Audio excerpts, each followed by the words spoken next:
Connecticut just announced they are working on plans to update the rules for e-bikes. My name is Matt. I'm the owner of Spark Cycle Works, an electric bike manufacturer in Connecticut, and I'm going to go over some of these rules. I do want to give a big shout out to Senator Cohen because their team did send this information over to me today, and I took a look at it, and I didn't have the most positive reaction to it. And within about a half hour, her team reached out and gave me a call to talk about things. Now, none of this is set in stone, and there is a hearing on Monday that I'm going to attend and give my opinion on.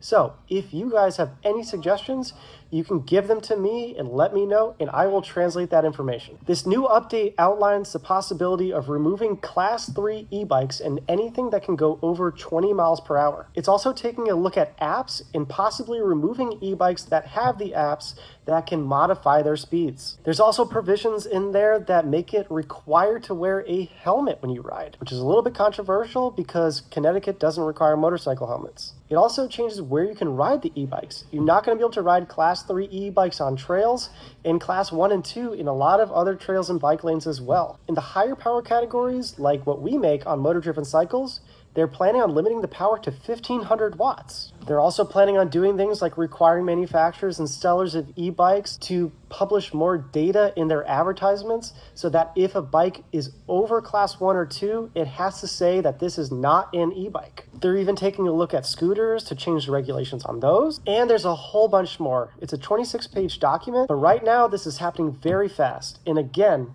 it's not a guarantee that any of this is going to go into effect, and the state is just working on these concepts right now. So it is clear that they want to work with the community to make things right, but they are trying to make sure that people are safe on the roads, and that's a good thing. But they need our guidance and our help to make sure that these rules are written properly. And so I am going to be speaking on this, and I welcome your ideas.